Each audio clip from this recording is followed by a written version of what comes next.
very much, Keith, for that introduction, and I'd like to say how fantastic it is for me to have the opportunity to be here again at the beginning of this award cycle.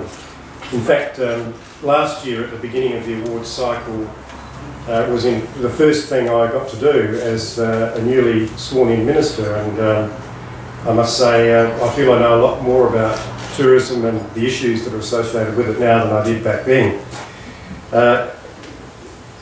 I've spent the last year travelling around South Australia. I've probably let some of my parliamentary colleagues down because I haven't been overseas other than Kangaroo Island. And I've been going to places in South Australia so I can see what people are doing in South Australia. I've been talking to people in the regions and I've been thoroughly enjoying it. In the course of the last year, my staff and I have been to Kangaroo Island. We've been to, in fact I'm going back there again next week. We've been to the Eyre Peninsula, Port Lincoln, Flinders Ranges, Barossa Valley, Southern Vales, and have had a thoroughly good time in every one of those places. And it does give me a much better perspective on what it means to be involved in this award process, because all of those people in this room and the people out there in South Australia who in their own way are contributing to the tourism sector are doing great jobs. And whether it's the person that's running the one-man outfit who offers tours, or it's the bed and breakfast, or it's the larger concern, doesn't matter what it is, everybody is doing a fantastic job for South Australia. So I'm absolutely thrilled to be associated with this, this award again this year. I know that my parliamentary colleague, Terry Stevens back there, loves it. In fact, he loves it so much, he even sacrificed himself to go to Sydney at ATE to support our people last week. I think that's pretty good of him.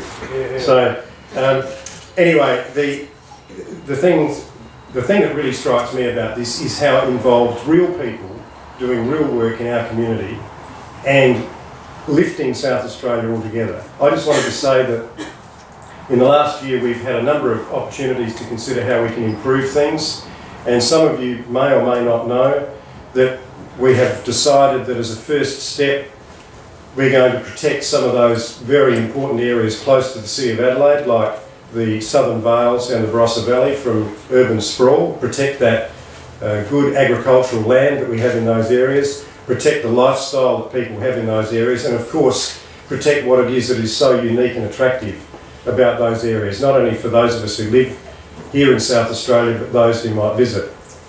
And the other thing I've learned over the last year is some of the worst people about travelling are actually our fellow South Australians. They're very happy to go to Sydney or Bali or somewhere else, but it's a little bit harder to get them to travel around our state.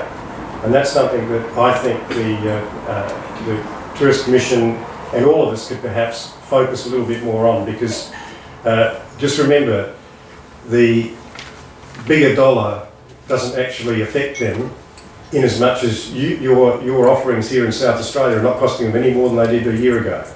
So what you're competing against, of course, is what they can get in Bali or Singapore or wherever else for that same dollar. But nevertheless, they don't have to go through the currency exchange problems and so forth. So I think we really need to make an effort on that. And that brings me back to this award. These awards are about showcasing what people in South Australia can do and are doing. And we should all be very, very proud of the whole process. So I'm looking very much forward to November. I would encourage everybody to participate in the scheme. Enter. If this was politics, I'd say vote early and vote often, but it isn't. So enter early, and I guess you can only enter once, or at least once per category. And of course, there are many categories. Last year there were 151 entries. And I think all of us would be delighted to see more than that occurring this year. So, as I said, absolutely delighted on behalf of the government and myself personally to be involved in this process. And I hope that we can get more entries than we had last year. And of course, for those of you who win the same category in 3 consecutive years, there's the Hall of Fame as well. So, I mean, what more can you want? All right, well look, anyway, thank you very much for having me here, and please be involved, enter, participate, and showcase what South Australia has to offer. Thank you very much.